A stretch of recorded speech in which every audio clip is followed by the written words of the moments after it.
আসসালামু আলাইকুম। আপনারা সবাই কেমন আছেন? আমি আলহামদুলিল্লাহ ভালো আছি। আমি এখন যাব একটু ওই যে বাজারে কারেন্ট বিলের কাগজ দিবেন। কারেন্ট বিলের কাগজের বিল দিব আর কি। আর হলো একটু গুড় আনবো, কাঁচামরিচ আনবো। এখন শীতে পিঠা খাওয়া হয় নাই, তাই আর কি যাচ্ছি। এই যে গাইস, আমি আসছি রাস্তায়।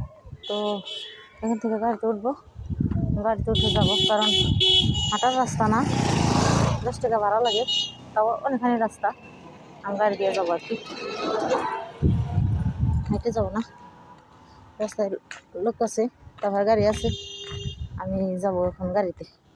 আমাদের বাড়ির পাশে এখানে একটা আছে, এই যে ব্রিজ আছে, একটা বট গাছ আছে, অনেক পুরান বট গাছ। আমি যখন ছোট তখন থেকেই দেখছি এই বট গাছটা এমনই, আজ পর্যন্ত এইভাবেই রয়েছে, একটু মোটা বেশি হয়েছে আর কি। তো বট গাছটা এখনো আছে, বট গাছটা অনেক বছর বয়স হয়েছে আর কি।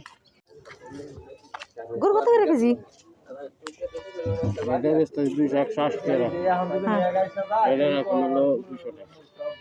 আর এটা তুমি গুড় খাইবে?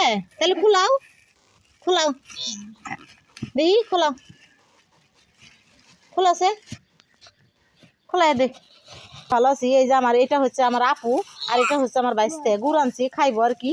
ওই যে খাইতেছে, বাড়ি বাড়ি কইতেছে, বুঝছেন? এই যে আমার আপু খাইবো, মানে আমার এটা হচ্ছে আমার ছেলের হলো মেয়ে, কন্যা সন্তান, আমার নাতনি। এর লেগে আমার আপু নাই তো, আমার মার পেটের, তাই আমি তাকে আমি আপু ডাকি। এটা হচ্ছে আমার সুখ পাখি, আর আমার নাম হচ্ছে দুঃখ পাখি। এই যে এই যে এই যে, হ্যাঁ গালে দাও, খাও খাও, গুড় খাও, গুড় খাও। গায়ে আপনারা সবাই দেখেন, খা খা খাও। ওই যে দেখেন গায়েস, আর বাইস্তা খাইতেছে। হ্যাঁ পিঠাও দেখছেন গায়েস, আমার বাইস্তা অনেক পাক না, মানে আমার আব্বার বয়সী বয়স, কত 75-70 এরকম বয়স হইব আর কি। তার পিঠা বানান লাগে এটা সেটা সে জানে, তার বয়স হচ্ছে 2 বছর, সে অনেক পাক না। তো কেমন হয়েছে ভিডিওটি? ভালো লাগলে লাইক করবেন, সাবস্ক্রাইব করবেন। আসসালামু আলাইকুম।